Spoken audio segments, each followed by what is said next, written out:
you're going to have to ask yourself a couple of questions by the end of the program.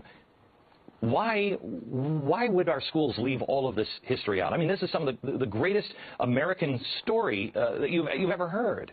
Now, I want to show you a painting of the Battle of Bunker Hill. Here's the Battle of Bunker Hill.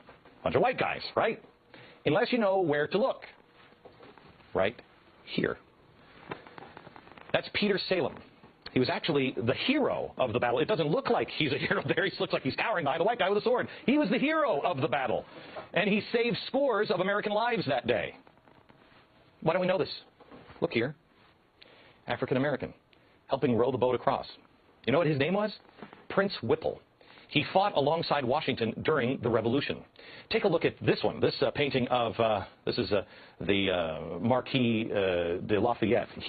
If you look at this, you just think, oh yeah, and then he made his slave dress up like I don't know what.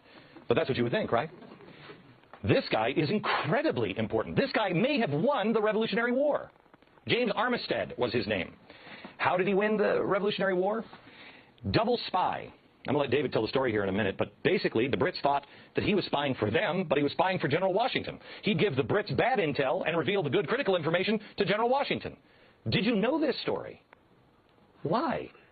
I'm so tired of people saying, well, it was just the white people, white people, white people. No. No. Why are we intentionally leaving others out? There are black founders in history. If I ask the audience, when did America have its first African-American judge? What year would you say? Anybody? Take a guess. 1768.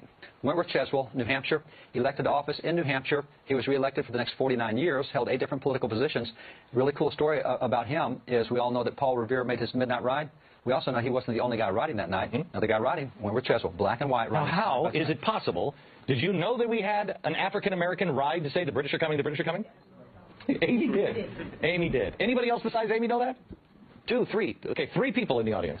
This guy right here, this is Lemuel Haynes. Lemuel Haynes is a soldier in the American Revolution. He's a black preacher. He's the first black preacher ordained in America that was a pastor of a white congregation in Vermont, Massachusetts, New York, several places. A black professor in a white... That's right, in a white church. Yeah, black minister. Black minister in a white church in 4 different states. He was ordained in the Congregationalist denomination in 1785. He's the first black to receive a master's degree in America. He got that in 1804 from Middlebury College. So Lemuel Haynes, every year on Washington's birthday, he preached a special sermon about George Washington, his commander-in-chief, in all of his churches where he was. So we don't hear about Lemuel Haynes. This is Benjamin Banneker. I think he's the most brilliant scientist in American history. This guy, unbelievable what he did. He's the guy more so than Franklin? I would put Franklin and Banneker almost equal. Now, Franklin did a lot of inventions.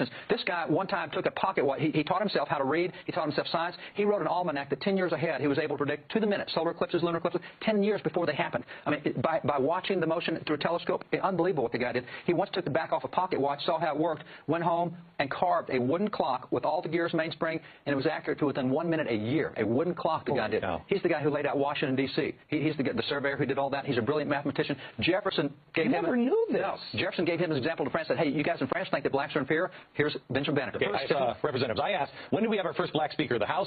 When did we have the first Speaker of the House?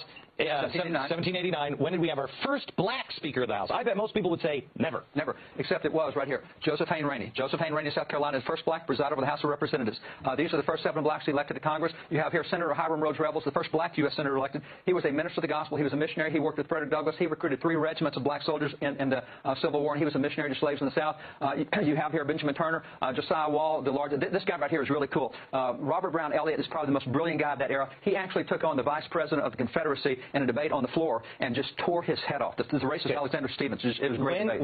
When did we turn? Were these guys proud Americans, or did they say this is the epitome of what we were just talking about. These were individual guys. Half of these guys taught themselves to read. Half of these guys were slaves, and 5 years later they're sitting in Congress. And as slaves, it was a capital offense to learn to read. So these guys in 5 years, and I'll guarantee you read their speeches and records of Congress, you better have a dictionary and a thesaurus in both hands because you want to understand the language they use. It is so brilliant what these guys did.